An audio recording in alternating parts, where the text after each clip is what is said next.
Horror on Tenerife Island, rocked by the horrific murder as expat 66 found dismembered with a bag over her head and husband 71 still missing. Popular holiday spot Tenerife has been rocked by the shocking murder of a Belgian woman who was found dead in horrific conditions.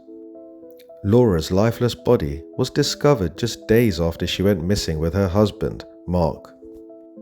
Her body was found in Santa Cruz in Tenerife.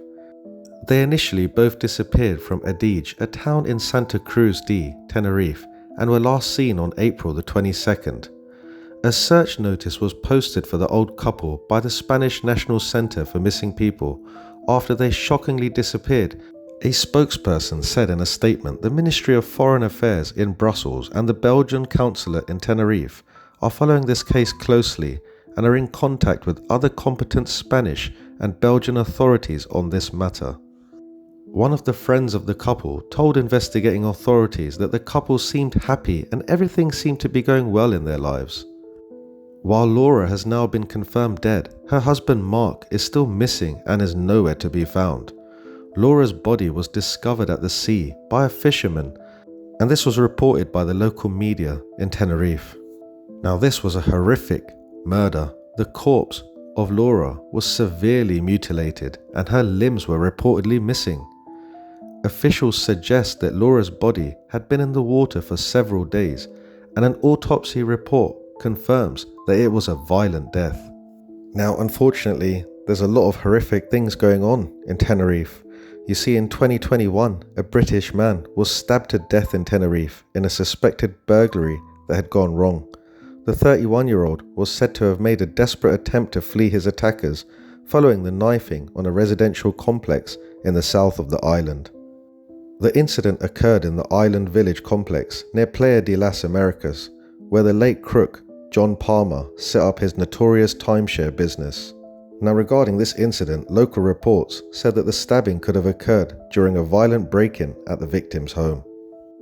You see, not long ago, British teenager Jay Slater was also found in Tenerife, dead, at the bottom of a ravine. Now, they want us to believe that he fell off a mountain, but is that really what happened, or did somebody do something to him? There's so many mysteries surrounding the Jay Slater case. Are the Spanish police trying to cover something more sinister that happened to him? You see, when Mark Williams was initially investigating the Jay Slater case, he said that some of the friends may be involved in the drugs underworld in Tenerife. Now, we know that Lucy just recently went to Tenerife before she went with Jay Slater. We also know that Ayub Kasim, the last person with Jay Slater, is a regular visitor to the Tenerife island. Now, Jay Slater was with Ayub Kasim, and Ayub Kasim is a convicted drug dealer. Now, is it possible that somehow Jay got involved in this sort of stuff? Tenerife is not the safest place to be. You see, on the Canary Islands, people seem to get away with horrific crimes.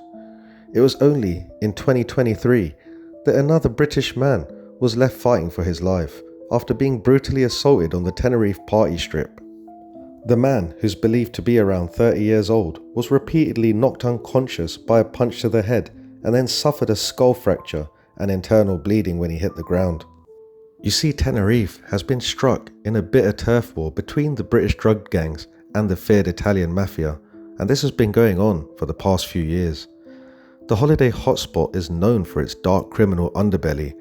You see, the streets in Tenerife have been trashed since the Italian mafia and English drug gangs in recent years have been fighting for the territory.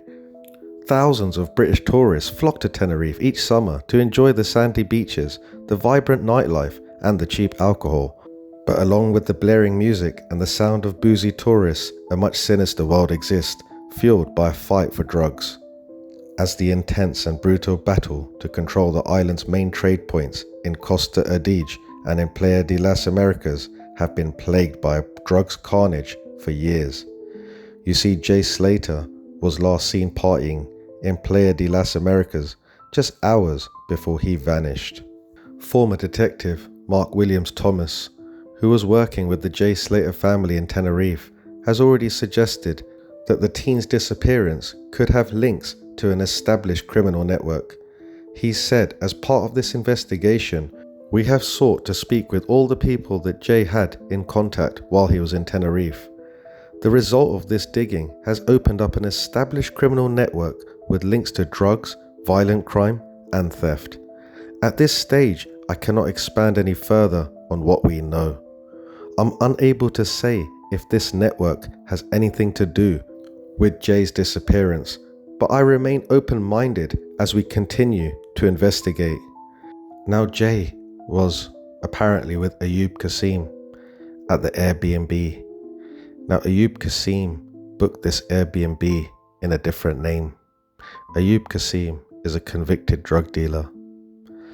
The Sun has previously revealed that Ayub has got connections to people in Tenerife, such as Potter Paper, who's another convicted drug dealer from the UK.